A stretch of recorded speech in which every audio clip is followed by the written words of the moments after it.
Good evening and thank you very much for joining our April monthly webinar session. So this session is our sixth session in this year as member forum. So this webinar session is about carried out by our resource person, Mr. Thomas Walenta. This about the topics is about actually projects and programs and different projects and programs are different animals. So before that, I want to hand over to the Dhammika to deliver the profile. I want to give two important reminders. One important reminder is we have our project management regional conference on this 31st May, coming month, 31st May at Galdari Hotel, and starting from 9th to 4:30 p.m. and registration is early bird is still open. So I would like to request all Sri Lankan participants as well as the foreign delegates, if they wish, they can join. And second announcement is about the annual National Project Management Excellence Award.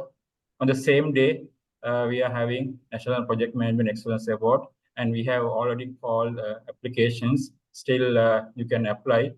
You can go to the website www.pmicolombo.org, and from that event, you can see all the references. I think Dhammika and we will share a link while to the chat. So let me invite Dhammika to hand over to deliver profile of the Mr. Thomas Walenta in order to deliver the today's session. Over to Dhammika. Okay, thank you, Saman. So let me introduce our speaker today. Thomas Walenta has worked on projects and programs since 1974 and selected project management as his sole career profession in 1988.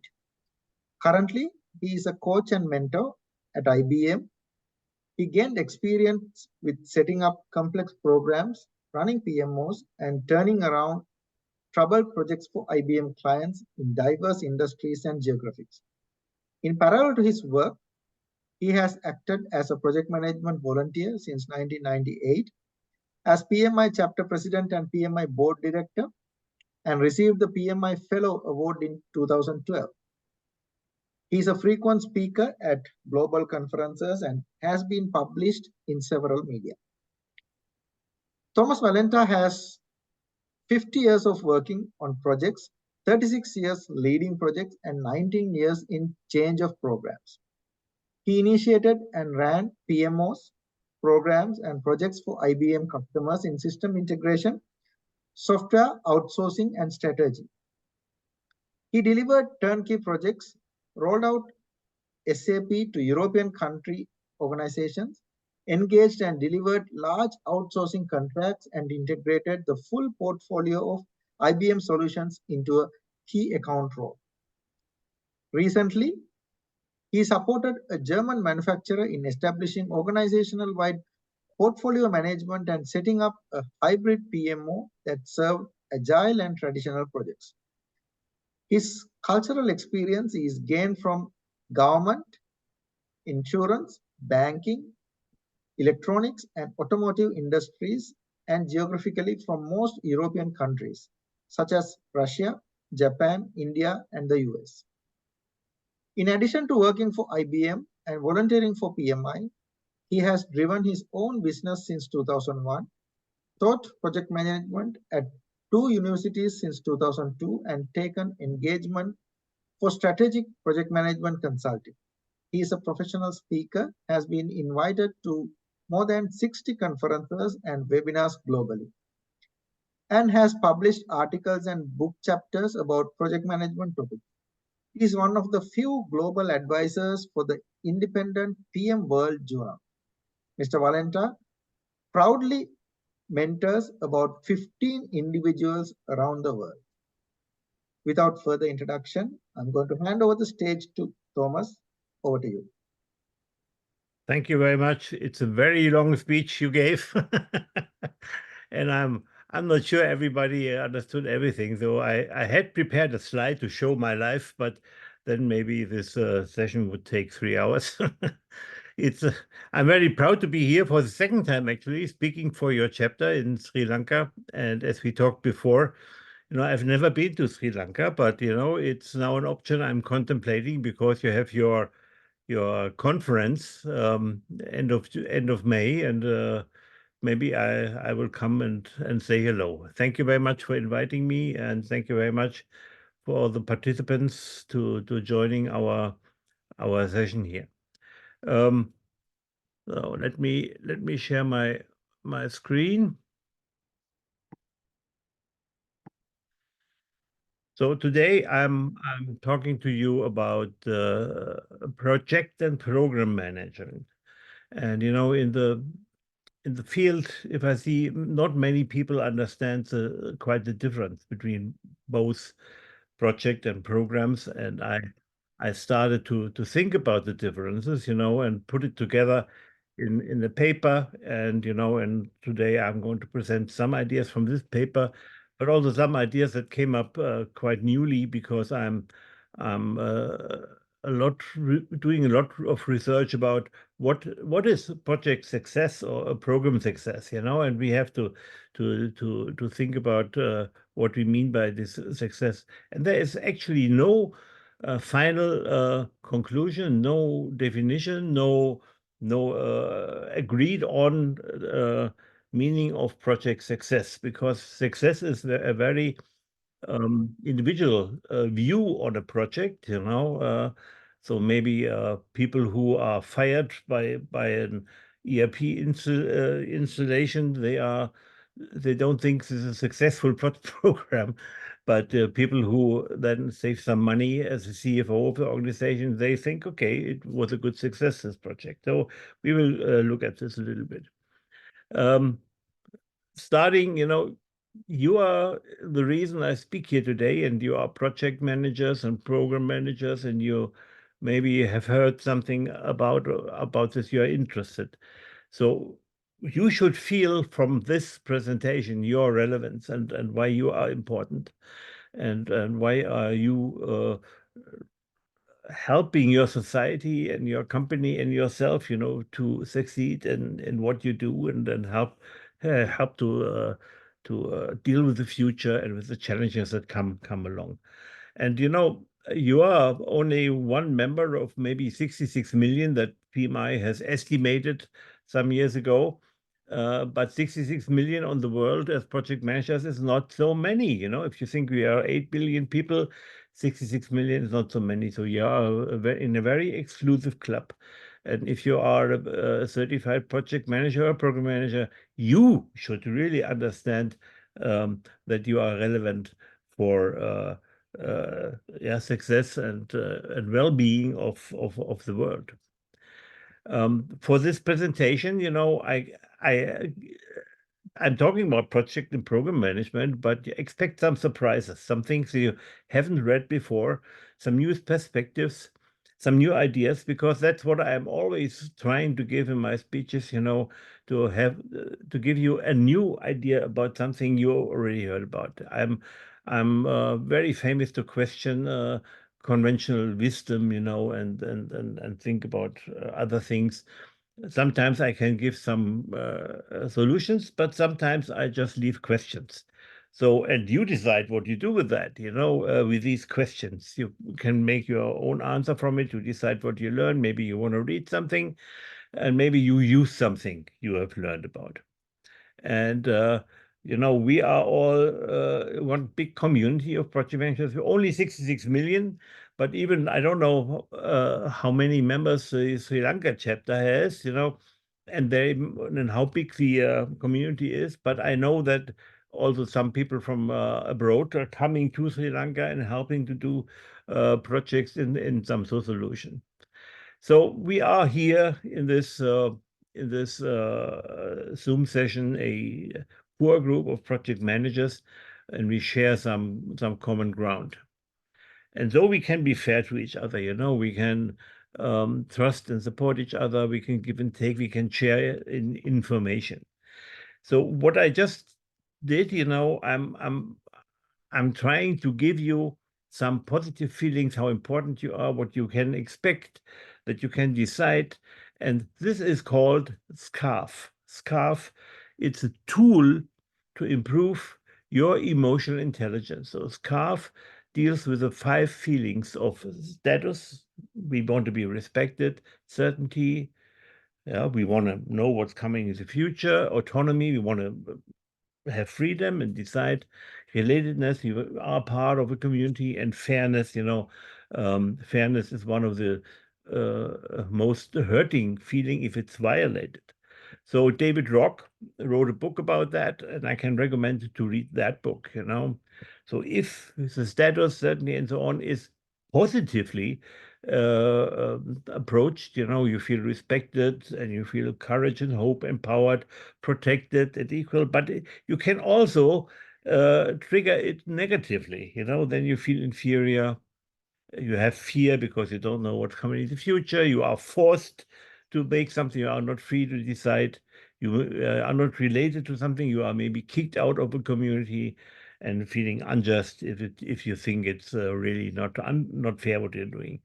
So I often open up my presentations with this kind of scarf. It's quite easy. And the effect should be, that you are feeling much better because, your emotions have been triggered positively. And, the book is that. You can look it up, Your Brain at Work, David Rock. There are also some YouTube videos about it. And I can only recommend, to build on your leadership skills, to build on your resilience, on your emotional intelligence, to consider this as one of the tools in your toolbox to deal with groups you're talking to, or even teams you are leading, or even customers you are entering in negotiations with. This is always a good tool. And you can have a lot of political examples, when people try to demonize their enemies, their counterparts, and then they try to trigger these 5 feelings negatively, and to let the people feel like that. So that's the first learning I'm offering to you. Give you a second learning, and maybe you heard about this, although it's a German fairy tale. The Brothers Grimm, you might heard from them. They published in 1812 a book with a lot of German fairy tales, and one of them was called Hans im Glück, or in German, that's in German, or in English, it's Hans in Luck. Glück is luck. Hans is the name of the guy. And actually, he was working before 1812, apparently. He was working with a master of something. He was learning 7 years. And as a reward, he got from his master a big gold nugget, the size of his head, like this, wrapped into a cloth.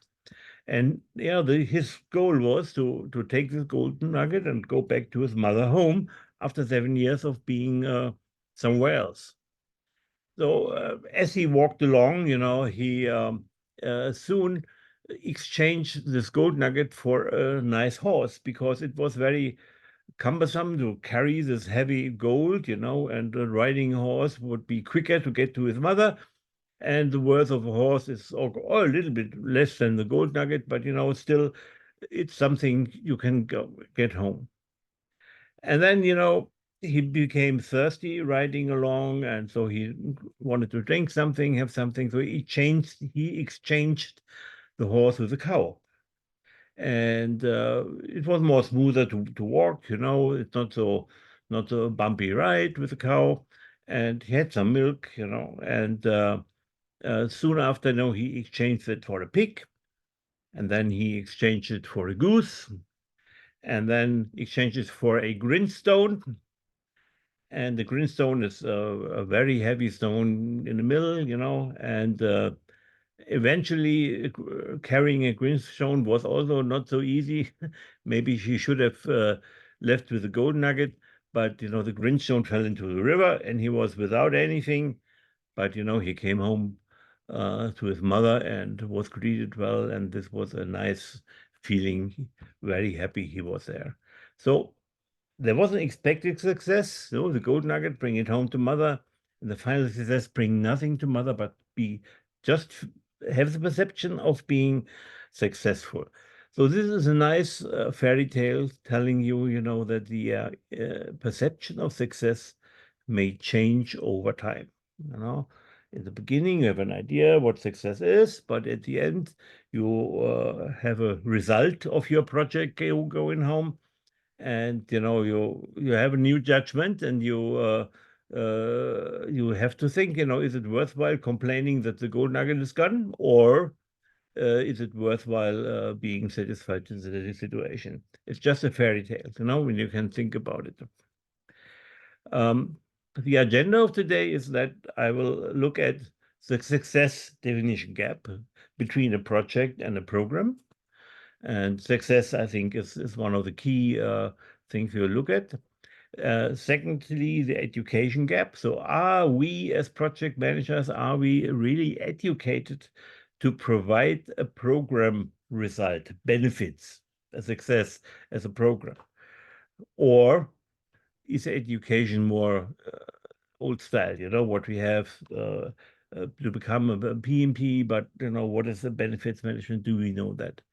And we have a gap in methodology. How do we run a project, and how do we run a project? And you can look a program, and you can look at the standards, you can look at the guides, at the certifications, and you will see significant gaps in the methodology, differences. And then we have a gap in the significant capabilities. And there are some researchers looking at successful project managers and successful program managers, and they compare the behaviors and the attitudes and the capabilities. And I will present one of these researchers, and then I think, which is also very important, is the inward-outward orientation gap. So project managers, I will show you, are more interested in the inside, controlling the scope, not getting over budget, having change control, looking at the schedule inside the project, while project program managers more looking at the outside, at the changing strategy, at the stakeholders, at the governance, and so on. We will look at this a little bit. So I think these 5 gaps have to be understood when you compare a project with a program manager.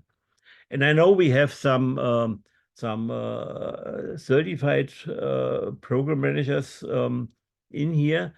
So maybe they, from their experience and from their understanding, they want to add something. So anyhow, so I open up, to interrupt me here and to put a question in the chat, or just to ask a question. So anybody wants to comment so far on the ideas I presented?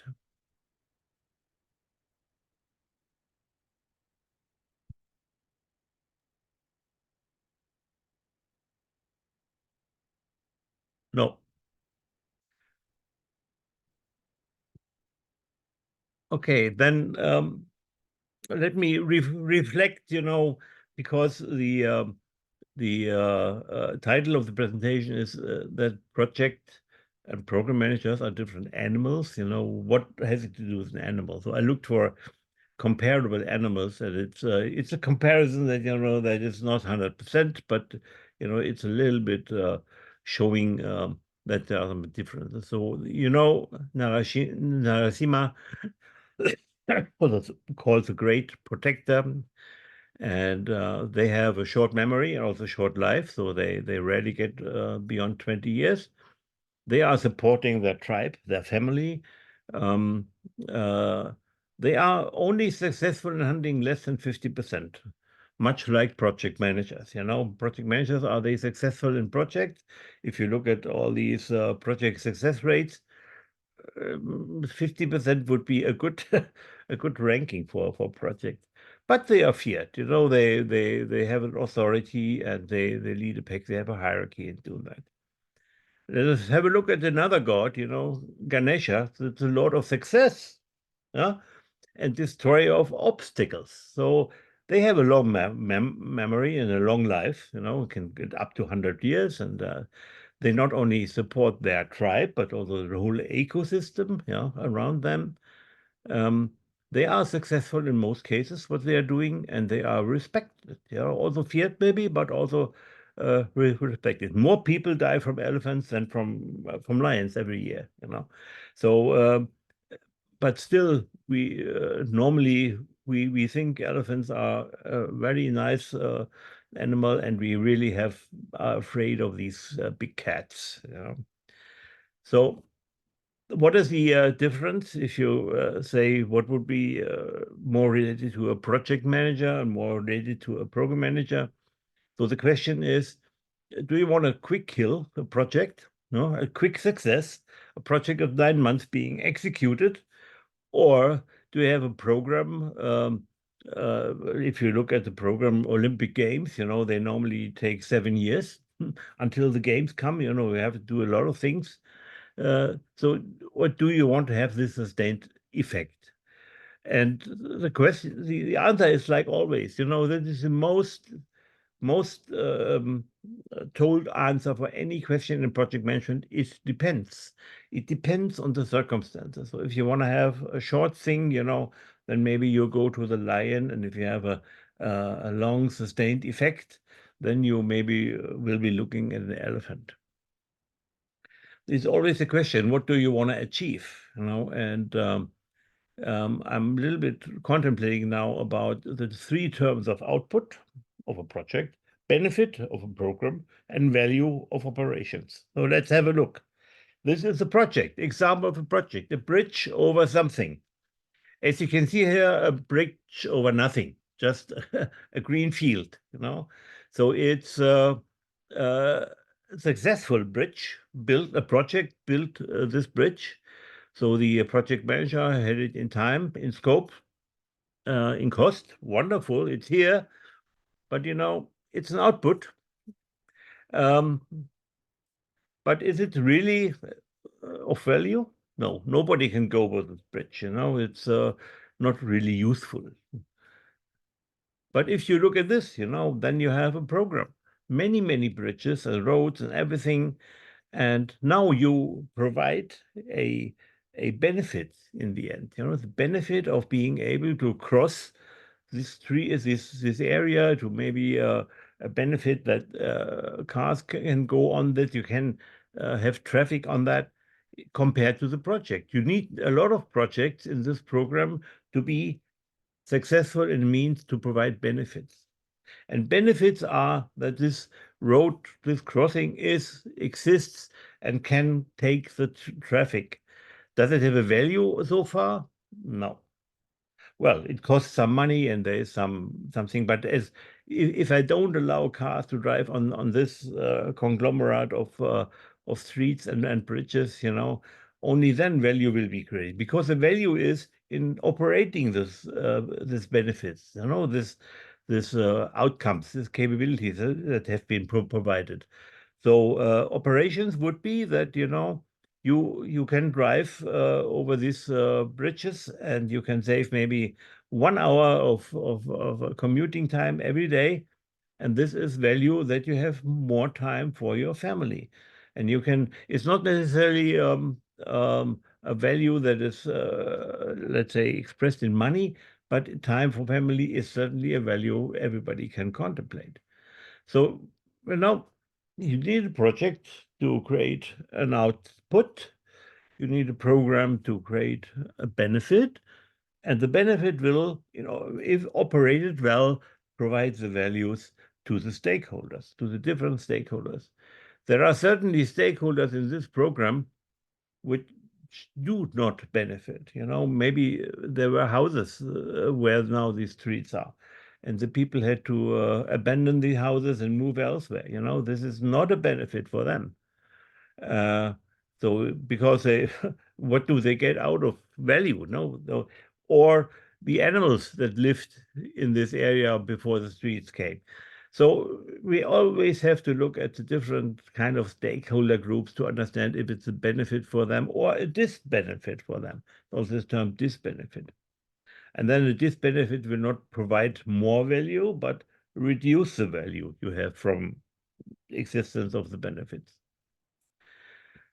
So for the project, I would look for people who can have built it before, this kind of bridge, line types. And for the program, I certainly would more look for somebody who has an overview, a long-term orientation, and can go there. Looking at some surveys, so PMI surveys in 2015, some years ago, but nevertheless valid. It was there that the red things are the red areas are the areas where organizations have something about benefits realization maturity. So it's a self-judgment, and not many organizations really care about benefits management so much, but some do. And those who say, okay, we have a good maturity in that, these are the red ones. And the blue ones are, no, we don't care so much about benefits. We have a lot of projects, a portfolio, we are good at this and that. And then if you look at that, the guys which care about benefits, you think about, and not only do the projects in terms of outputs, they have a higher success rate. They met the original goals and business intent better. They finished on time better, and they finished with the budget better. And this is a graph showing the business success, perceived business success from 271 projects, and they are listed in the ranking of the percentage of how well they achieve the business success, and saying all these projects were top performing projects in terms of in budget, in time, and delivering the scope. But if you look at the business benefits, so is it really helpful for the business in terms of there is a good quality, end users are using it, business case is fulfilled somehow, we have ROI or whatever we had there, and the sponsors are satisfied. So then, the ranking goes down very quickly. And on average, only 53, only 53 projects on average, have the medium assignment. So if you have a successful project, and these were all successful projects, they did not really 100% achieve business success. So what is success anyhow? We have to understand success may change over time, as we saw in Hans im Glück. Perception of key stakeholders, they may change over time. Even in a normal project life cycle, they have the start phase when you try to find, okay, there is a project and I have a charter, I have a business case, all this stuff. The success in this phase is that your business case gets approved.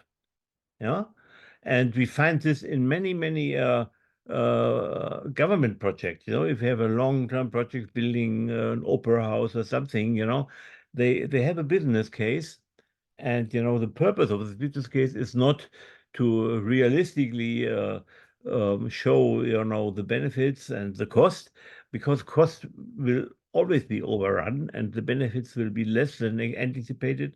So the first success of a business case is that it is accepted and that the investment will come, and then you start a journey, and then you plan in detail. You have all these plans to fulfill the demand of the business case, and success in the planning phase will be if you come up with a consistent way of working, consistent approach to achieve that success. So somehow, somewhen, you will approve the plan, and the roadmap and the plan, and do that. And it should be consistent. It should be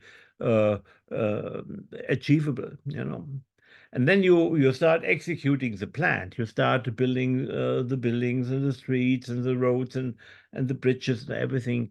And then you come on some stones, or you have a swamp down there, and you come about unexpected different challenges, and have to overcome them. So the question is, if the plan can be executed, is feasible, you will all only find out while you are doing that. And then, when you delivered the result, the crossing of the roads and the bridges, then, the success is that everybody is commended. Project manager is not fired, and the sponsors and the people in public places are saying, okay, this is a nice thing, and so reputation is a last success. So you see, the especially on large projects, on programs, success is changing a lot over time.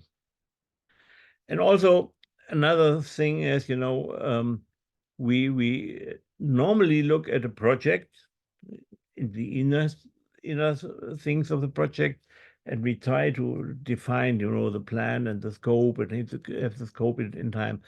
But we rarely look at the context of the project. There are two exemptions in the last 10 years when we had more focus on stakeholders, so how much stakeholders influence the project, how can we engage with stakeholders to make them happy, and to understand this.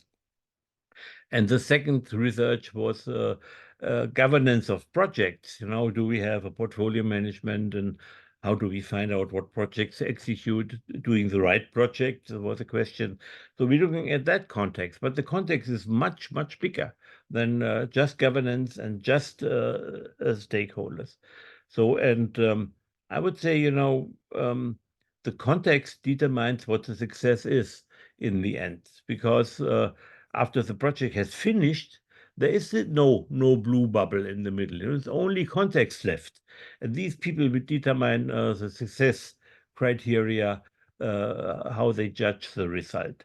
Look at Sydney Opera House. This is a famous example for that. It was a disastrous project, and the architect, his career was over, and it costed a lot of money, more than was anticipated. And in the end, now no Australian, no guy from Sydney, nobody in the whole world will say it's a bad project. No, it was a success because at the end, reputation was the final success criteria. It was not, is it worthwhile investing? Is it consistent in planning? It was not. Is it feasible to execute? There were some problems, but reputation now, yes, that's the final success of Sydney Opera House. And we have a similar thing with Hamburg Philharmonie, also costing a lot more than was there. And we might have a similar thing with the Berlin airport in Germany, where it also took 10 years more until to finish, and it took a lot of more money to make it happen. But now it's operational, and still it's a business case working.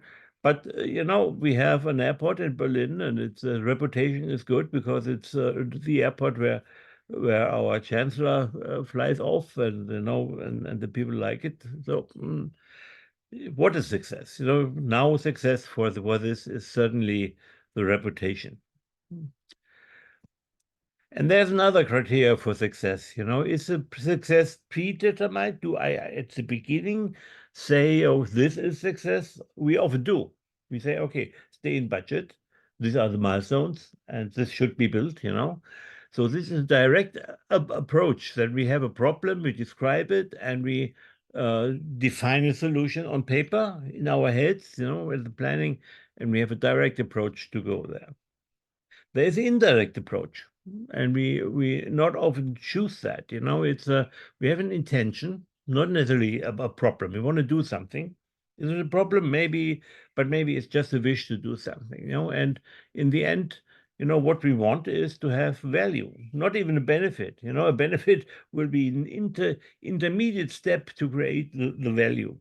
So, and then the indirect approaches. That we increase the potential in the context. Potential in the context has an influence on another potential. And in the end, it will just fall together and create the value that was intended somehow. So this is a project-like thinking, it's a Western style thinking. Project management was born in the United States, some 70 years ago after the Second World War. Or is it a program like or Chinese like thinking? So I will not go into depth with that, but it's a very interesting area of research. How much can Chinese thinking help us to make better projects and better programs? So this is more program wise, because in the end, this is what I build me a bridge. The value is make sure that people have less commuting time and can have more time for their families. So this is a difference in looking at the target. Second, this was the first gap. Success between projects and programs could be seen different. Second gap is education gap. So the question is, are project managers educated and trained to transform business goals to requirements and benefits? And I'm saying no, they are not. Still training, education, is looking at the magic triangle: scope, quality, cost, time, how to do things. Even in agile, we are looking at these kind of things, and we have certificates. PMP is one of them, and IPMA has 4 levels of qualification in their certificates. The IPMA and PMI frameworks for competencies, as IPMA calls it, or PMI calls it skills, are these. The talent triangle, with power skills, ways of working, business acumen, which has been redefined 2 or 3 years ago. And we have this triangle of IPMA, which is quite similar. We're talking about people. People is about power skills. How can we deal with people, with teams, with stakeholders, leadership? That's this. We're talking about practice, so ways of working. What are the processes? What are the steps to do to go forward? And we're talking about perspective. What are the context of the project? In which business environment does this project run? That's the education gap. So if I see at the PgMP classes, they are more or less preparing for the exams. They are not really helping you to understand program management. So we have the methodology gap also between projects and programs. Do the standards and methodology provide real help to project managers? So let's have a look at benefits. Benefits first are very specific to a business or a company, to stakeholders. Benefits are perceived by stakeholders as something that can create value for them. Benefits delivery is often seen as a primary task of middle management. So who is creating value in a company? This is delegated to middle management, when the sales guys or the marketing guys or the product guys, these are traditionally creating benefits. And if you look at program managers, where do they come from? Has every program manager been a project manager before? No. Many people in the role of a program manager came from middle management, actually, because they were divisional leaders of something. They were good at marketing, and then the company said, we have to do a program to develop something new, to digitize or whatever, or implement AI. And then some of these guys, who's coming from the business side and has proven that he was a successful business value deliverer, becomes a program manager of that.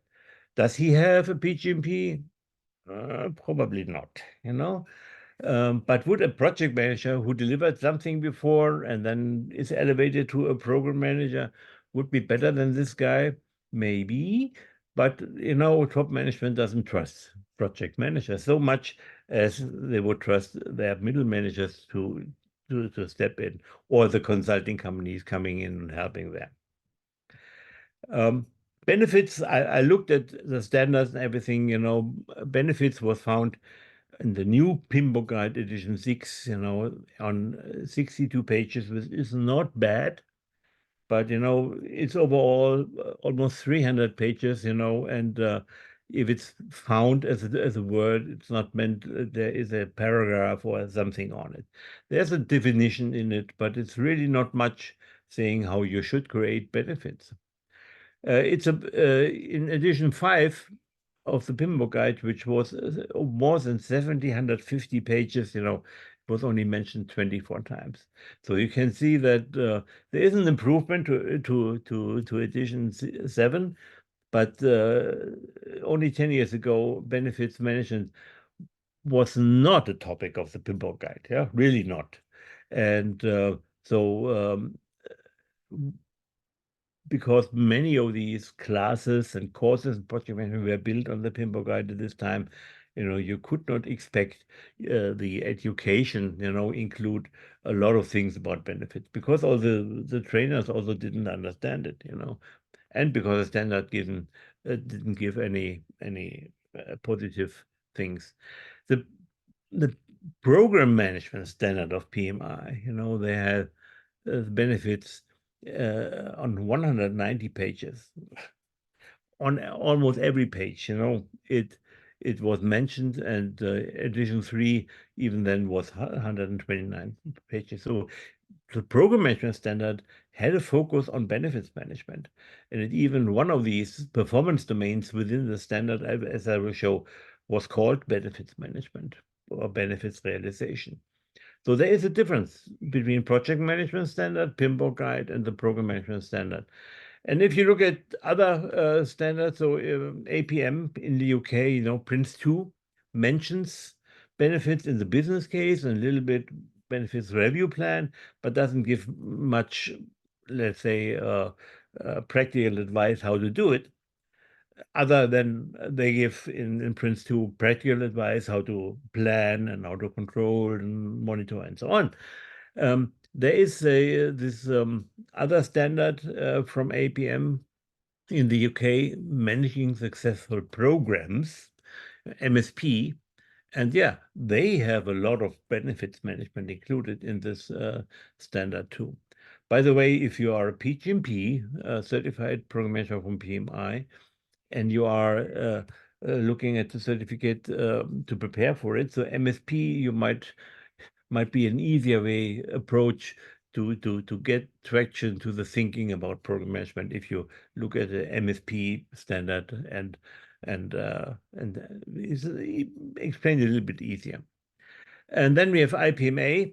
They don't have something special for program management, but they have this this international competence base. The ICB 3 benefit was only found on 28 pages, and now it has increased times 4. But really, ICB doesn't talk a lot about competencies that are necessary for program management, and it certainly does not differentiate between project and program management in this context. ISO somehow extracting from all these standards, says benefits realization may be within the scope of a project and is normally created by operations. So it says benefits creation, is after the project has been delivered, basically. But there are more books, there is PMI's Benefits Realization Practice Guide from 2019. And in UK, there's a very good book from APMG, Managing Benefits by Steve Yenner.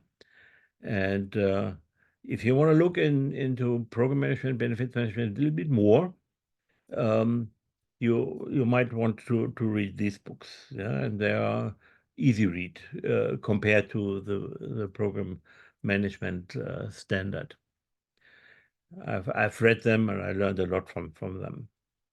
And oftentimes, people say, okay, project should deliver benefits, but if they should, where is the beef? Where is the guidance in the standards and in education for project managers? And let's have a closer look at the actual standards. So we have the PMBOK Guide Edition 7. They have 12 principles, and there is no benefit in here. Okay, there is a value. That is maybe the consequence of benefits. And we have the Program Management Standard Edition 5, the newest one. And here we have 8 principles, and one of them is benefits. And we have then principles like stakeholders, which we see in both. We have principles of change, which you see in both, and leadership, which you see in both. And then we have principle governance and synergy and team of teams. So these are different standards, different structures, different principles. So if you learn from the PMBOK Guide Edition 7, you will have no clue what's in the Program Management Standard Edition 5. And it goes further, Edition 7 has 8 performance domains. We see stakeholder, life cycle, team performance, and so on. And we have 6 domains in the Program Management Standard. And here we have, again, benefits management. We also have a life cycle, but then we have something like strategic alignment. We have governance, collaboration, synergy, also different domains. So these are 2 not much overlapping standards, actually. So there is a difference.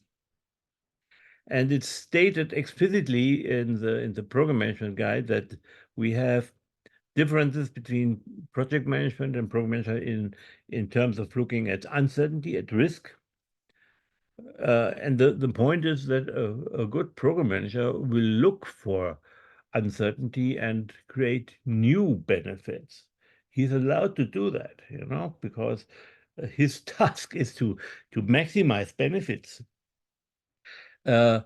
Change is controlled by a project manager, but change is exploited by a program manager. Change can create new benefits. And certainly the complexity of programs is much larger than the complexity of project. Although you have to say, if you look at a certain project, and a certain program, you can compare them, but there is a kind of continuum between the both. These are the extreme positions somehow.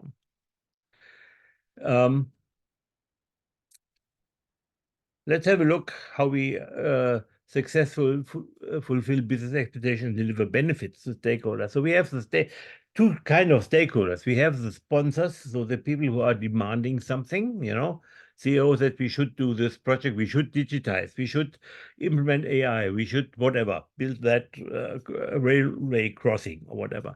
And then there are stakeholders who get the thing, who have to deal with it once it's done. The users of the system, or the employees, or the commuting people. So stakeholder sponsors, they have a strategy, or they make a strategy, and they have requirements. And then the requirements state the benefits should be delivered to stakeholders, to the users. And the question is, how do we do that? And then we have to look at the context too.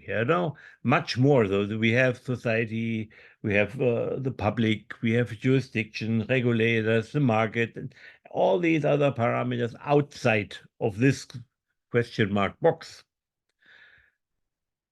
So how do we do that? Well, you hire an elephant and hire many lions. That's how we do it in terms of management. But let's have a look a little bit more in detail. So we have in this big program box, we have a project. And this project is looking for scope, cost, time, and has a deliverable, the bridge on the meadow. And we have a second project, and maybe many, many, many of these projects, although a deliverable. But this deliverable could even be by itself a discrete benefit. If that bridge is is there, but also has a ramp up and a ramp down. You can use a bridge, and these discrete benefits or deliverables come together in consolidated benefits that can be used by stakeholders. And there might be even non-projects, other components, something you buy from the outside, for instance, or some operational outputs, that could also be discrete benefits that could be consolidated, So you don't have to build everything new in a program. And now consider, this program is very simple, 2 projects and 1 component. Now think, and I've run project 20 of these things, And really the task of the program manager is here to consolidate these benefits for the stakeholders. And not only consolidate them, you also, if the benefits have been delivered, you also have to make sure that they can be sustained, that they don't fall apart after the project or the program has finished, and sustained means that they are maintained and they are being operated by an operational business, but also that they create the value that it's intended. So this is program management to do that. And now what's benefits management? And these are the 5 phases that you can find in the program management guide, which are talking about how do we do benefits management. And the main part is benefits delivery. So we create benefits, and this is done by initiating these projects and the components and bringing them together. This is the core task. But before we can do this core task, we have first to say, okay, let's identify what benefits are, what benefits we want, and this comes often out of strategy and governance, that we have a benefits register, a list of benefits, and then we describe it. We say, okay, which kind of project deliverables do we need to fulfill that? Then we have analysis and planning, because this will also influence the business case. Every benefits we plan here so has a cost, and what is the output, and you have to compare that. And sometimes you need to create something like that which has no discrete benefit in itself, but is needed to glue all the other benefits together to the consolidated benefits. And once you have delivered all the benefits, you have created them, the bridges, the roads, everything, then you have to transition them into ongoing operations. Somebody, though if all the program teams go away, go home, and they leave the location, somebody has to take care about this conglomerate of bridges and roads. And this is a process of transition, which is often made very poorly. And then operations is there, and they don't know what to do. They don't have the staff to run the environment, and so benefits are not sustained. Benefits sustainment is the last process in this 5-process chain of benefits management, and this is being done by the operational environment, not by the program team, because they are gone to the time, But the program team within transition will set up all tools that are there for benefits sustainment. So I've seen it in a project, with a company when some sponsor, at this time he already set up a monthly reporting on how the progress on benefits would be, and he reported that. And it was very important because everybody understands why are we doing that, And it was coming out of the strategy and the requirements. And then, the benefits sustainment was just a continuation of that. So it's not that here is everything to create value. Value is created here, and but only if the benefits are sustained and maintained and carried forward. Regarding roads, now in Germany we have after the World War, we rebuilt all the roads and infrastructure and railways. And, we have a phenomenon that all these bridges that are built 50 years ago are now too old. They have to be torn down or brought down with explosive, and new bridges and roads have to be built. It's a huge investment we have to take. Same you hear from the US, United States. And interesting, we in Germany we have bridges from the Romans 2,000 years ago. They are still standing and they are still operational over rivers. But bridges we built just 50 years ago with concrete, they are breaking together. So worn out, maybe also because of the increased traffic and everything. But this is benefit sustainment. So the Romans built for a very long benefit sustainment for all the time, while these bridges were only designed to sustain 50 years. And when I was in New Zealand, in Wellington, they have a very mountainous area, and they built a detour around Wellington, a big highway system with a lot of bridges. And this was a project management conference in Wellington, New Zealand, and they had a day trip to go to this area where they built the stuff. And then the architect explained to us what they are doing. And I was so amazed to hear that they are building the bridges with a design target of a duration of 500 years. So the design of these bridges in Wellington, in a mountainous area, which is prone to earthquakes and everything, they built these bridges to be sustained for 500 years. So you can have to design the sustainment also into the stuff. This has to be a requirement. Otherwise, you won't do that. Any questions so far? No. Okay. Then the fourth gap, the third gap was about, does it really compare the methodology, how you do the stuff, And here is now the research of Pellegrinelli, Paddington, and Young. And I read this already in a PMI Congress in Europe. I attended the session. I was amazed, because what they compared is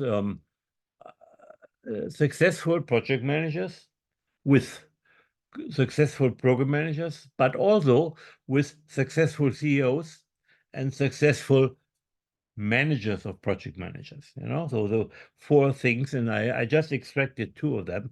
And what they compared, the attitudes about focus. And the project manager in this comparison was very detailed focused, looking at, was expected to understand what's going on every day, everything, looking inside the project. While the program manager had a focus on integrating things, different components, 10 projects, 10 benefits, and now somehow to integrate it. Not only integrating the outputs, but also the inputs. If you have resources that you can disperse among projects and so on.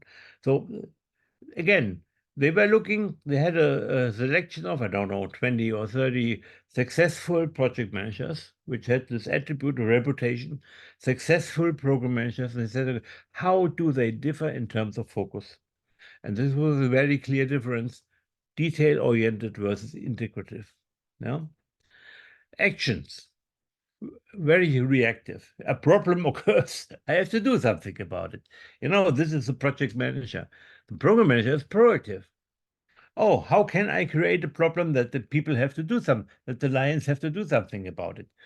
Maybe that's a little bit sarcastic, but it's more thinking ahead, and not so much reacting on problems. Problems are really part of the daily life of a project manager. Deviations from the plan, things coming up that were unintended.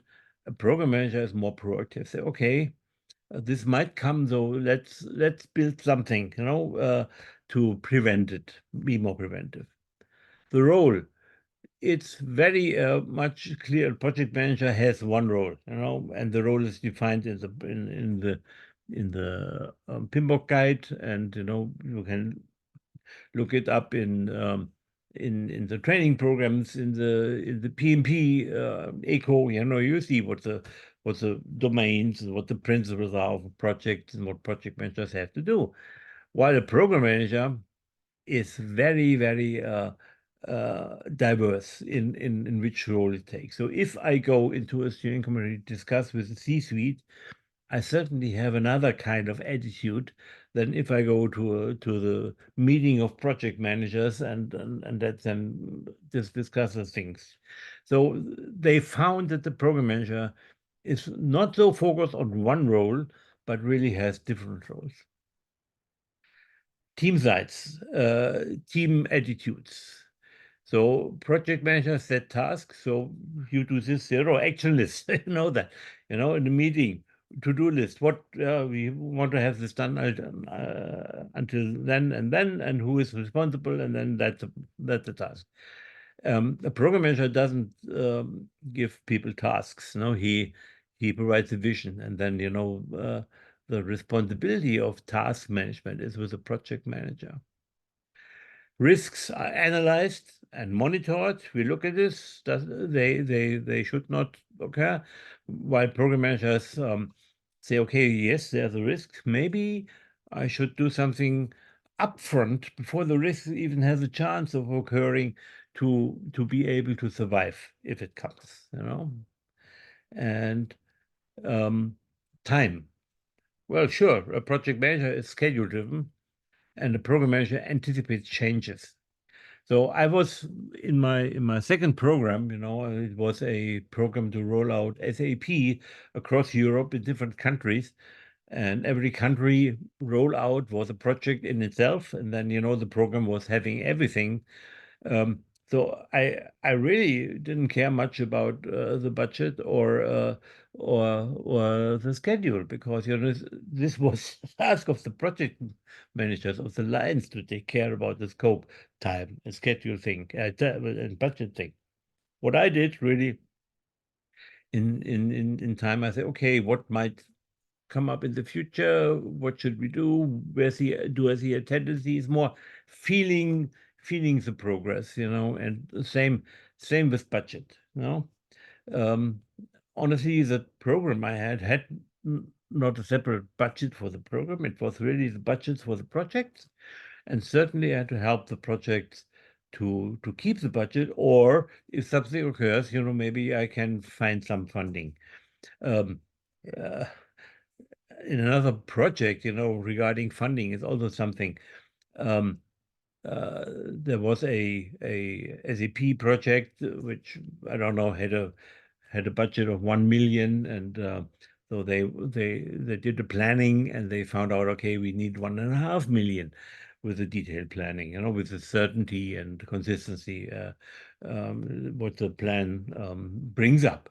And okay, the sponsor said, I cannot afford 1.5 million, so maybe we have to stop it, because I don't have it in my power to get the money. But we found a second funding source. In this company, another sponsor was interested in the success of this project, and actually he was able to find another 0.5 million and to fund this project. So a project manager would never have thought of that. And actually, the project manager I consulted there, I mentored there, did not think of that possibility. Just ask somebody in the steering committee who is interested in the project, but not yet involved in funding it, and actually not only asking, but, contemplating what could we do, and how would we do that? Should we change something in the project? Yes, we found somebody in the same company with a different pot of money, and they helped us. I think these are examples of looking outside, not looking inside what you have, but looking outside and anticipate changes, and be aware that it's uncertain and that you can do something else. Scope, very fixed and controlled, but scope is evolving in the program management area. And change, project management doesn't like change. Maybe it's different in agile settings right now, but still, if a big change comes along, you don't like it so much because you are somehow fixed in your scope, in your budget, in your schedule, and your resources and everything. A program manager proactively looks for change because a change might result in a new or increased benefit. And that's the main thinking of a program manager, how to create benefits. So again, this is what I found very interesting 20 years ago, 21 years ago. And Pellegrini's is still around, wrote a lot of articles and about this, but I found this very enlightening to see the gap in competencies between these two roles. And then the inward-outward orientation gap. So program management is outward focused, while project management mainly deals with the internals. And I said this before, but a project, you have the triangle scope, time, and cost. And what you have to do is to plan, to control this plan, and then to deliver. And you look at the inside to make it happen. So what is a program? A program looks at benefits first, stakeholders outside, strategy governance outside. So they have to understand what the benefits are for which stakeholders, how to engage with the stakeholders, how to influence them, and how to understand the strategy and the governance, and then they create the benefits and they achieve the benefits. Look at the outside. And if we look at the organization, companies, they are also looking at the outside, not at the inside so much. Maybe the chief operations officer looks at the inside, but the organization CEO has to look at the outside. So what is the organization? They also have a magic triangle. It's the purpose of this. Why are we here? What are we doing? We are, IBM says we are at the core a B2B technology company. And this is true for the last 100 years or whatever. Then we have a market with competition, with customers, with products that come to the market, and we have our capabilities, our employees, our networks, our intellectual property, our machines, whatever, our capabilities. And the task of an organization is, for this purpose, balance capabilities and the market. And every organization wants to grow, wants to survive, and needs to adapt to these things. The capabilities change. Now we have all these baby boomers going out of the market, then you maybe have to live with other people to deliver the same thing. Is it possible? We don't know.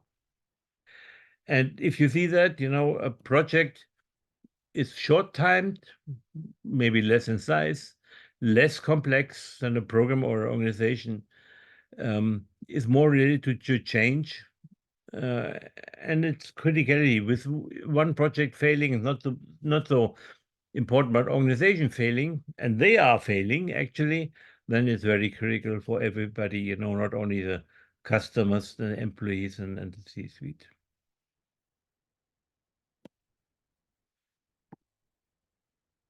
So let's have a look at critical success factors. You might have heard this term.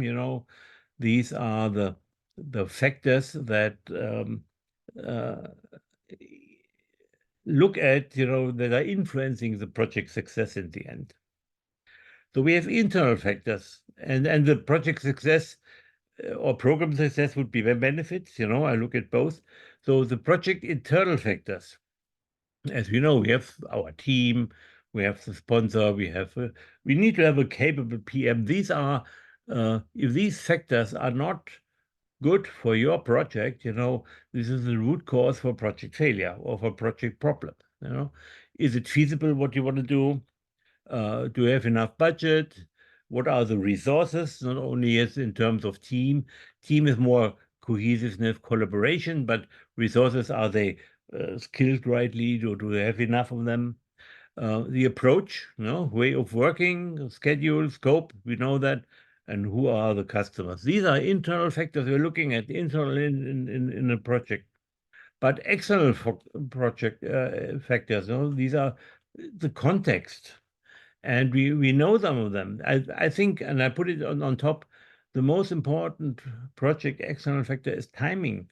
When do I start the project? When should it finish? When do I certain actions? So if I build a road through the Himalayas in winter time, it will be impossible, So I have to use the seasons when I can go there and do something.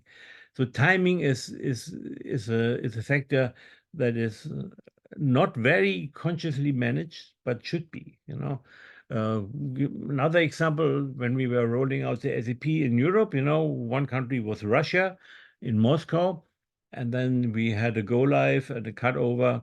So going live with the thing in the first 2 weeks of January. This is Orthodox Christmas. And every Russian guy is in his dacha drinking vodka for 2 weeks.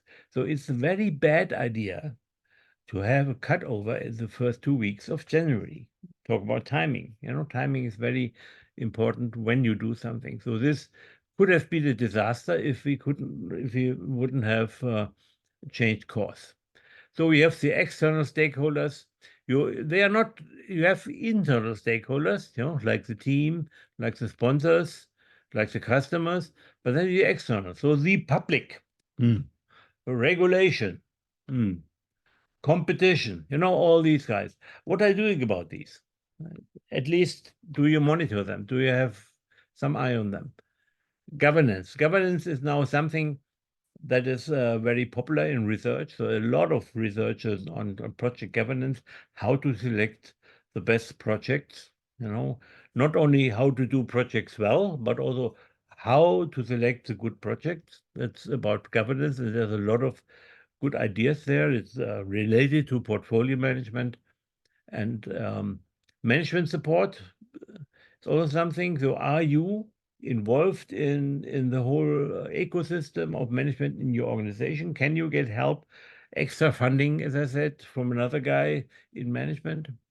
What about strategy of the company? So you have a project you're starting today, and duration is 1 year. Are you sure the strategy doesn't change in that year? Probably does. Environment. This could be the weather, floodings, whatever, the environment, what you have, and we're talking a lot about sustainability these times. Geography, where are you doing that, and it's also geography, not only the mountains, the rivers, sea, and so on, but it's also geopolitical thinking, So what if you do a project across China, Russia, and the US? You would say impossible now, and probably you're right. So it's certainly an external factor on project success. Cultural things, and I don't want to go into this because it's a box, a real big box.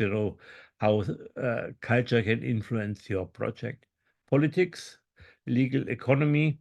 So strategy, I recommend to look into PESTEL. If you don't know that, it stands for looking at, it's a common consultant tool used to understand, the outside environment context of an organization.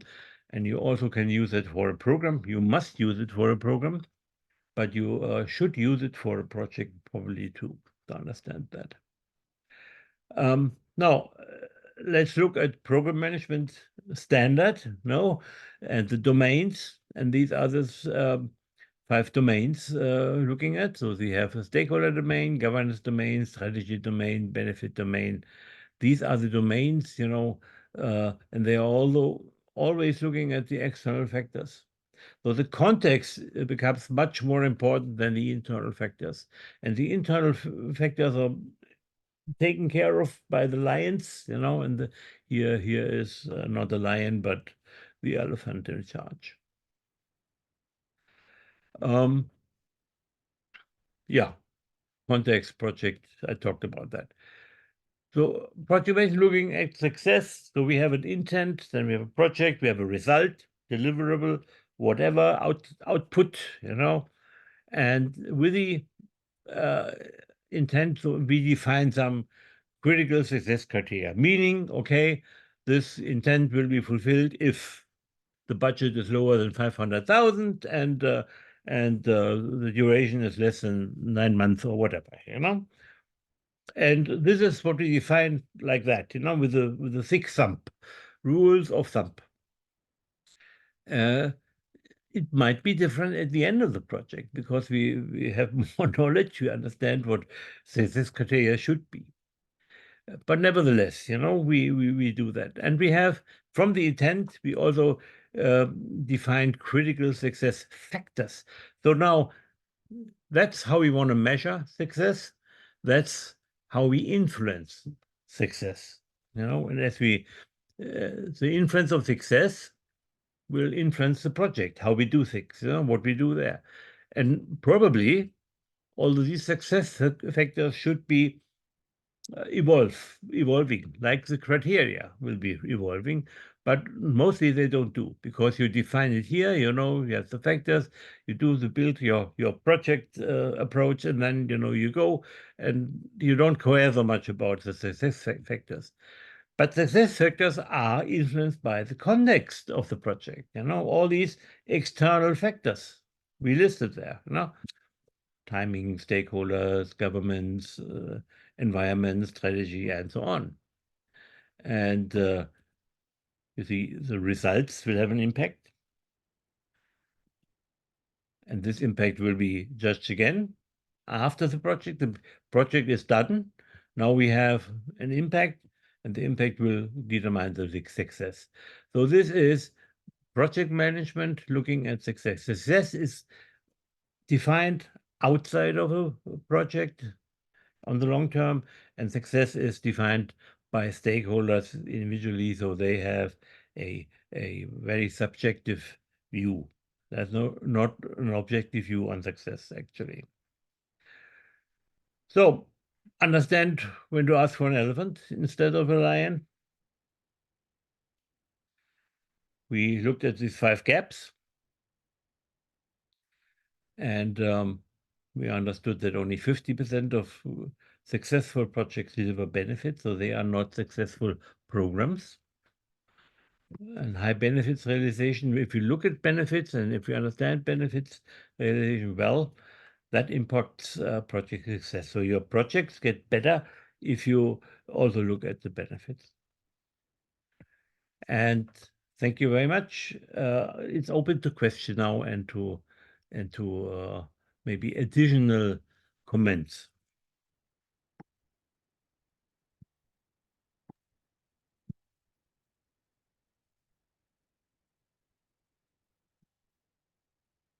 Ladies and gentlemen, now it's your opportunity to engage with our keynote speaker, Thomas Walenta. So if you have any question, or would you like to seek any clarifications or any justifications in any aspect of the presentation, please feel free to ask your questions now. You can unmute yourself, or else you can use our chat box function in this virtual platform. Over to you.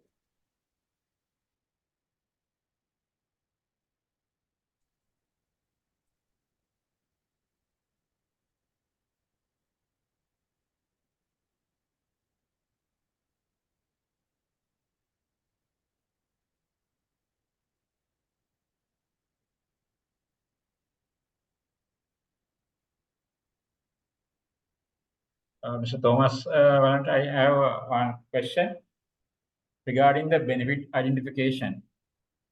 So, can you hear me? Am I? Yeah, I can hear you. Yeah. Regarding the benefit identification, so you mentioned the difference between the project and the program management. So, if so program means the multiple of projects.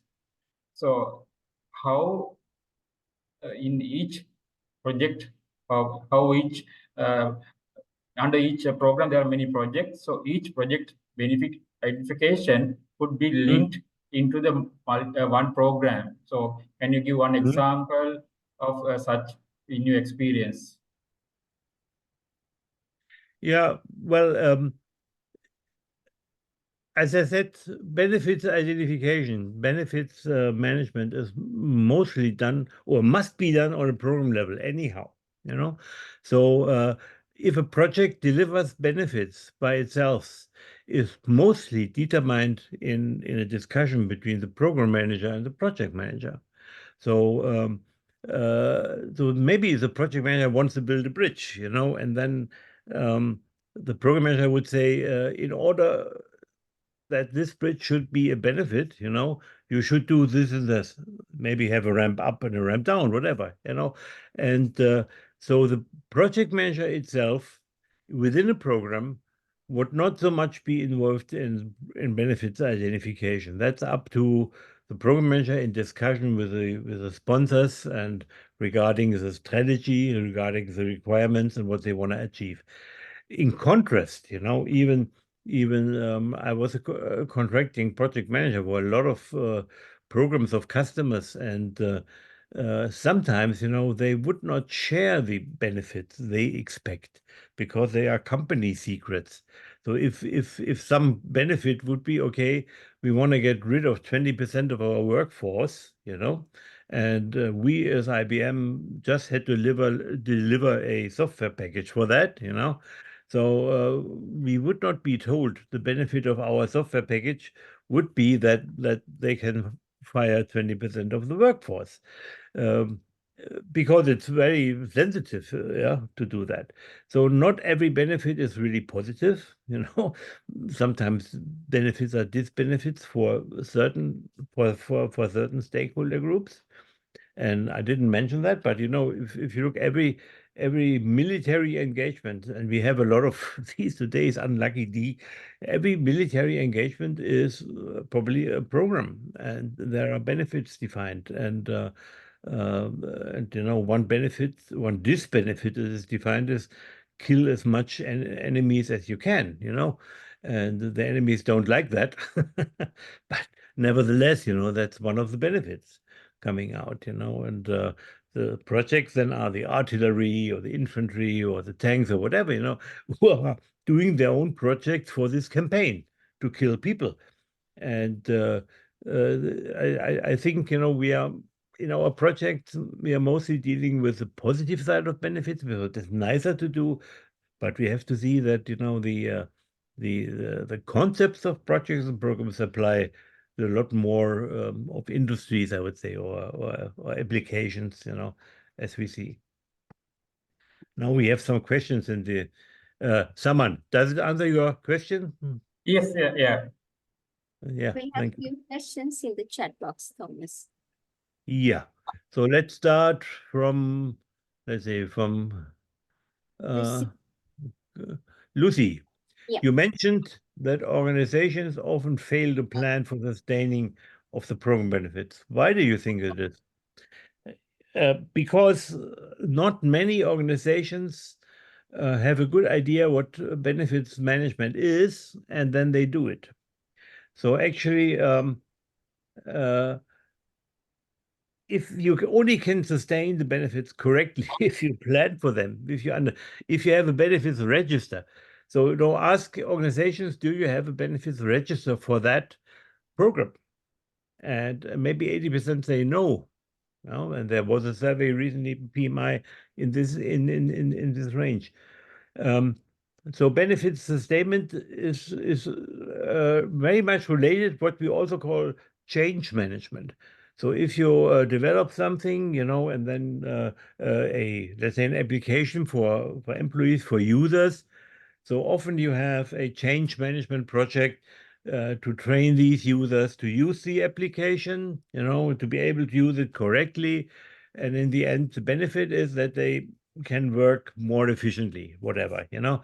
And so if you only teach them, but you don't build up a call center or a support center for them, you know, then you are failing in benefit sustainment, because the software will be delivered and the team who built it will go away, and maybe there's not a good documentation, and then, somebody will take over the responsibility for running the software package. And if they are not prepared, not staffed, not trained to do that, then you have a lack of benefit sustainment. Lucy, is it okay?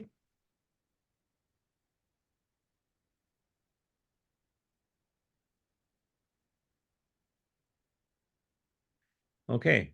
Yes, she said. Okay. And I think question from Gani you. Yeah. Can you? Yep. Aren't projects supposed to be looked at from the business needs of the organization, such that the operation can sustain its output for sustainable business? Yes, that's one of the scenarios. So if you have an internal program, internal project, and an internal, let's say, a software which has to be used, then this should be the case. But as I said before, I have examples when I did a project for a customer and they would not tell me what the expected benefits are, because the expected benefits could be negative, or they said, I don't want to share because, there's competition out there. And, nevertheless, please provide this software, or please provide this data center, or whatever. So, yes, business should define expected benefits, but maybe they are not shared to every project manager.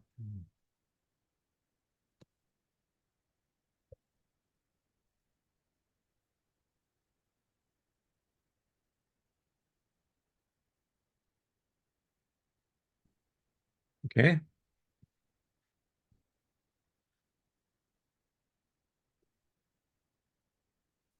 We have another question from Tafsir. All right. The last question, I think, Thomas, can you see that? Yeah. Dr. Abdelwahab, how did you characterize the project manager to be of reactive attitude rather than being proactive?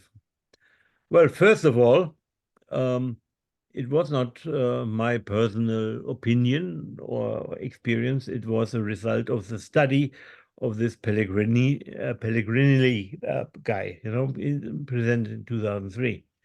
And they looked at attitudes and they said, okay, a project manager, and I can somehow relate to that from my personal experience. A project manager very often it's not the relaxed guy sitting in the office and has nothing to do, but they are chasing problems, and something pops up and something else pops up, and you have to be a good juggler of problems, and understand what is the first thing to tackle. So that's very reactive, per attitude. But the program manager doesn't have this daily business problem up-popping experience. Much more relaxed, if you want, but much more important the decisions, and the decisions are really looking ahead proactively. So that's why, there is a difference in attitude, proactive to more reactive.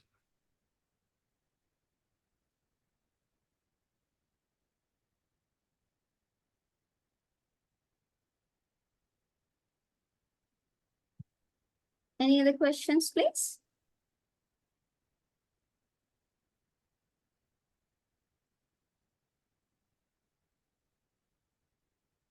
Yeah, there was a question up, in the discussion initiated by Lucy. Gani, you asked, what about the lifespan of the benefit? The two may change over time, I guess. Oh yes. Like I brought the example of the bridges in Germany. They have a lifetime of the benefit of 50 years, and the Romans had of maybe 2,000 years.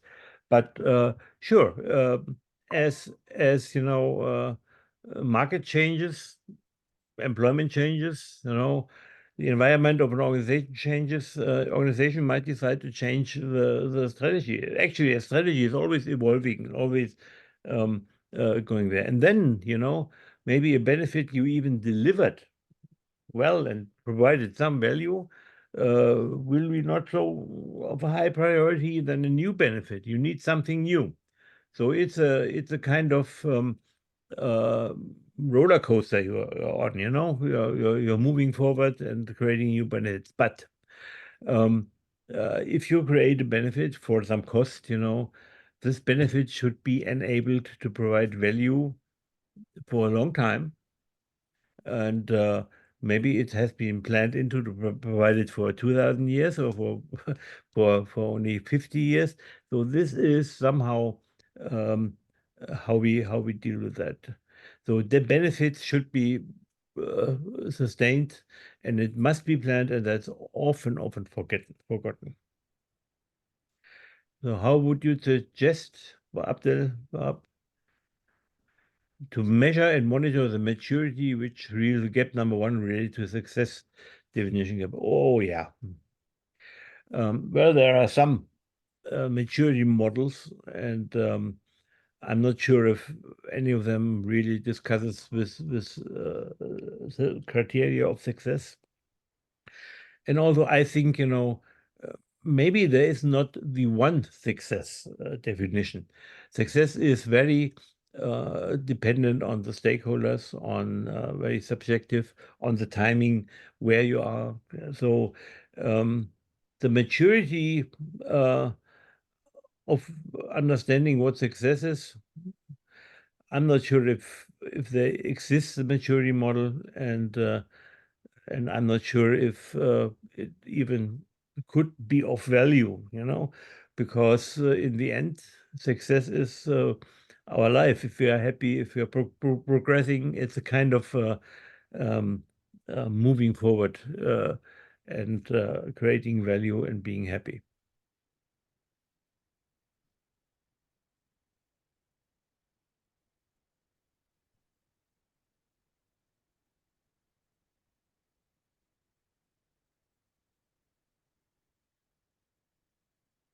So I recommend that you maybe look at my LinkedIn profile. You can connect with me. And also I have a lot of articles on LinkedIn in which I share some of these ideas, yeah, but also other ideas. And I would be happy to welcome you to connect with you, and even to have some comments on my articles, and then maybe we can get into a discussion. And if you have any, let's say, questions regarding program management and success and all of that, I'm always happy to discuss them also offline, you know, not in such a big group. Lucy has another question. What are some of the most common challenges in program operations? So I think by program operations, you might mean, you know, the execution of a program once it has been initiated and started, and before it closes down. And I think, you know,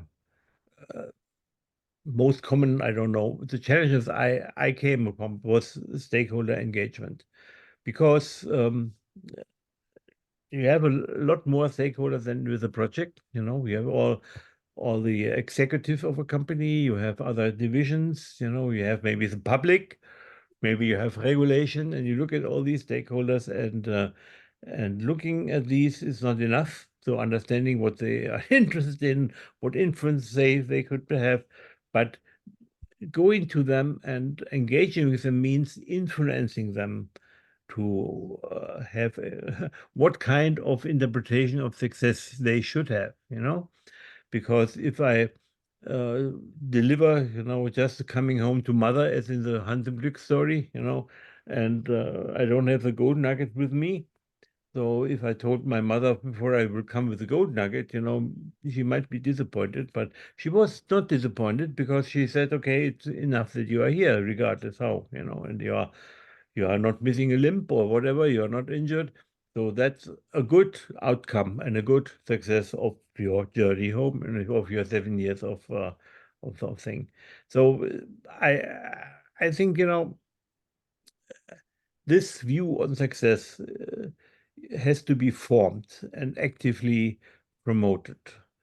And look at marketing, look at propaganda, look at all these things. You know, I think project managers, or better, program managers, must be involved in influencing people by the means of marketing, by the means of propaganda tools. And I gave you an example at the beginning. You remember the scarf, you know? So I approached your emotional triggers, what status, respect, certainty, and so on. And the intent was to influence you for this moment to have a good feeling. I'm not sure, and I couldn't see if I succeed, but if you're still here in the meeting, I probably did not really put you off.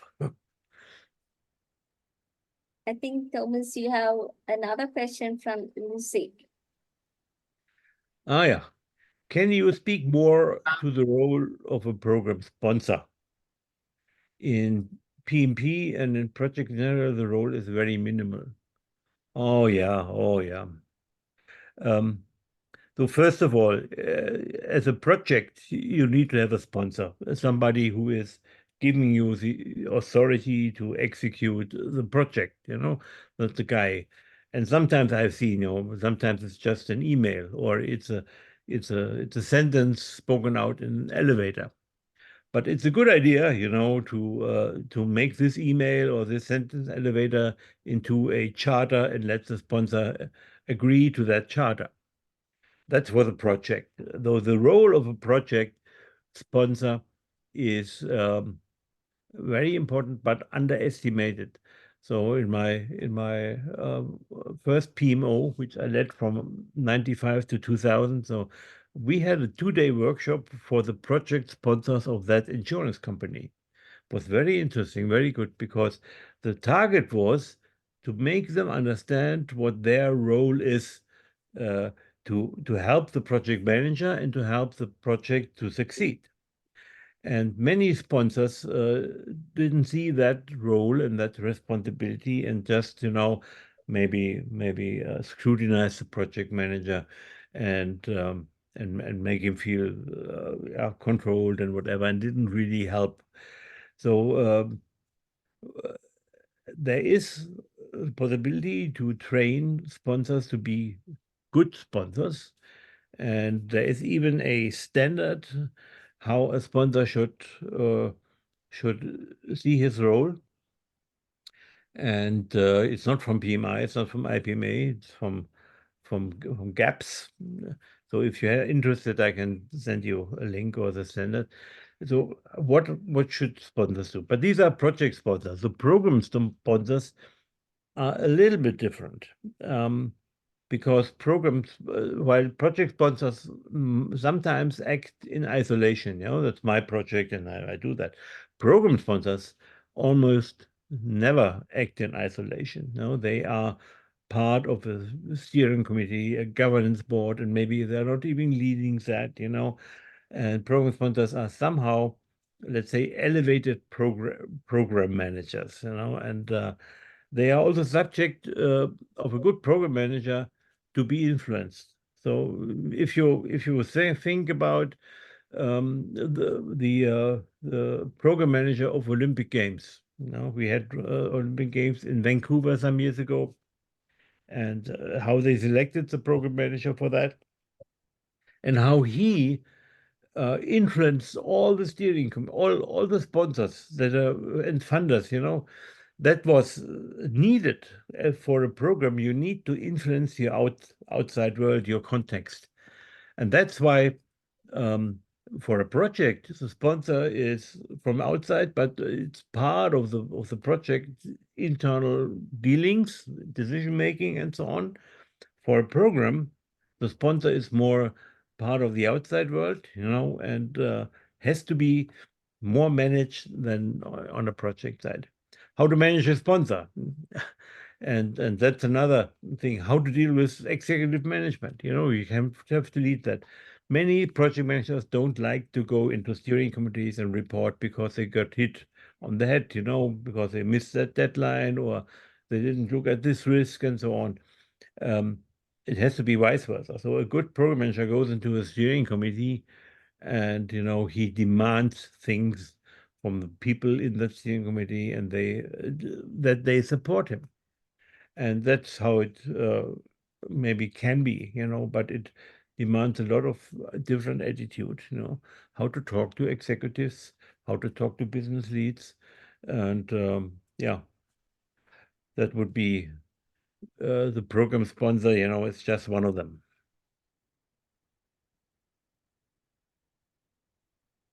Thank you, Lucy. So, and good luck with your PgMP exam. So, Abdel, conceptually and based on your expertise, how would any conflict to be resolved between features, objectives of successes between a specific project and the entire program? As a project manager, how would I solve it? Okay, a conflict between objectives. Is it a conflict, or is it just, maybe a matter of alignment? A conflict, as I see it, is often between two people, and there are emotions involved. And if these two people have different objectives and they struggle to find a compromise or whatever, then this is a matter of conflict management between two people. Often, if you do that right, they find a common ground, and they find a compromise, and they maybe even can create a greater benefit out of these tensions. So, idea of Chinese yin yang, these are opposites. But the Chinese say if we bring them together, there's a moment in time, the Tai Chi moment, when yin and yang create something larger and better. And that's how you solve these kind of problems, that you have maybe some quarrels. But again, if people are involved and emotional involved, you have to tackle these emotions first. And I can recommend a good book.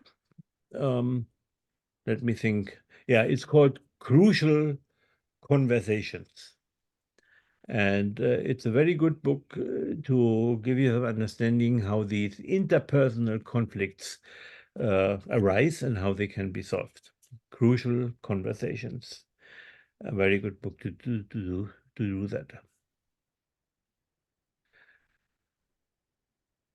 As a project manager, how would you solve it? Again, between people, as I said, look at the things first, and for the factual, let's say, contradictions, you almost always can find common ground and a benefit that is even more than these two objectives alone would do. Because if people work together, there will be a synergy, and there will be something that can even grow greater. So like as an example, with a project with 1 million, and it would need 1.5 million to have, we found a new funder, and they with another objective, and he was willing to give us 500,000 for the project. Nobody would have thought of that, but if you don't ask, if you are not creative, think out of the box and try to bring it together, then you will be desperate about that problem, that you miss 500,000 for the funding.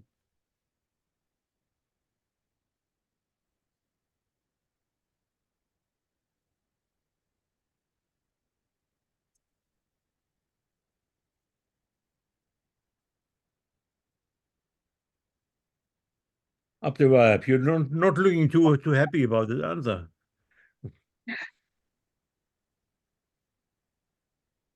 I'm sorry. I'm very happy with the whole discussion session. I'm sorry. Yeah, my features. I'm coming tired from my office. I'm well, sorry for it. But I commend you that you still open up your video. Mm-hmm.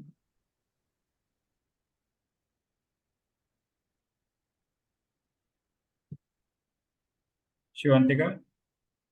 Yes, so ladies and gentlemen, as we draw this insightful session to a close, It is my privilege to extend a heartfelt word of thanks to all those who made this event possible and to express our gratitude as a chapter for your active participation. First and foremost, I would like to express our deepest appreciation to our keynote speaker, Thomas Walenta. Your expertise, knowledge, and engaging presentation have enlightened us today, and we are truly grateful for your valuable insight. Thank you very much, sir. To present the certification of the appreciation to our keynote speaker, I would like to invite Mr. Saman Kandarashi, the president of PMI Sri Lanka Chapter, into the virtual stage. Over to you, Mr. Saman. Okay, thank you, Shwantika. Hope you can see my slide. Yes, it's visible. Yeah, Mr. Walenta Thomas. So, Thomas Walenta, so thank you so much. You delivered in a very good session in 5 domains, actually success definition part, education, methodology, significant of capabilities, and how in and outward of the orientation of different between the project and program management. So thank you so much. So please accept our e-certification. Thank you so much for sharing your knowledge in a busy schedule. Thank you so much. And I would like to go forward further, share 2 important slides. One is our coming conference. It is early bird is actually extended to 5th May. So still you are not registered, please kindly register. And you can see our resource persons when we got the chair PMI board, and also Manina and Dhananjay Hettiarachchi and Brentley, and also Nihal and Chamil Mendis and Professor Ajanta Dharmasiri. All are the resource persons. So please kindly register for this event, and early bird is still valid till 5th May. And further, actual event is on 31st May. Further that, I want you to go to this slide about the awards open PMI National Project Management Excellence Award 2024 available now, and you can scan the QR code and apply. So still you can apply for this one, and you can see number of awards available, categories, and go to the website and apply. And further, at last, I want to share the PDU code today's event. PDU code is you can see in my screen. Please take a photo of this one, and you can apply the PDU code. Thank you so much. Thank you, Shwantika, for the great hosting of the event arranging. And thank you all participants, and thank you, Mr. Thomas Walenta, for sharing knowledge. All right. Let me extend my special thanks to all our attendees, both nears and dears. Thank you for your active participation and thoughtful questions, and for being an important part of this vibrant learning community. Right, before we conclude the session, how about take a quick group photo? So please, I would like invite all of you to switch on your camera if you are in a position to do so. So let's see the beautiful smiles. It will take 1 minute to grab your beautiful faces. Moment.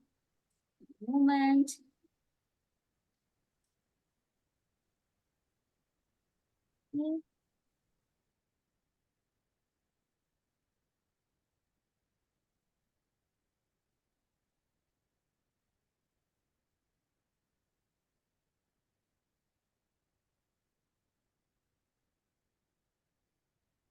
1 second.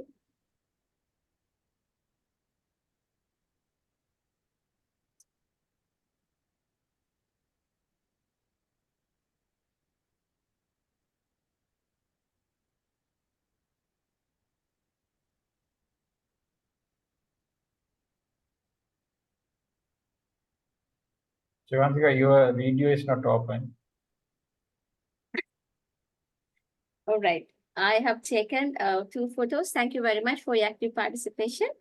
Special thanks to go to, as I mentioned, Thomas, in busy schedule, you joined with us and you share your knowledge with us. It was very informative and insightful. Thank you very much, sir. Right.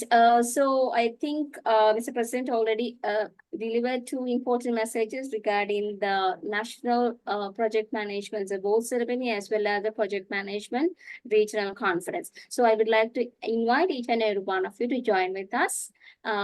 We have another around, let's say, 30 days, right? So we have early bird offers as well as some other kind of offers. So please free to refer PMI Sri Lanka website as well as PMI RC website. So each and everything we have already shared with you via email as well as telephone calls. So until we meet to the next event, I wish you all the very best and stay inspired and motivated. See you. Thank you. Thank you all. Thank Good you night. all. Good night. Thank Okay, you. good night. Good night.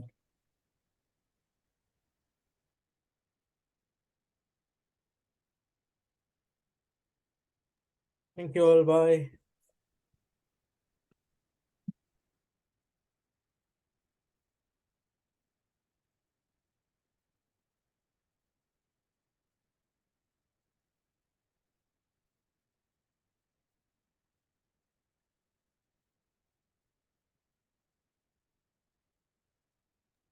Bye, everyone.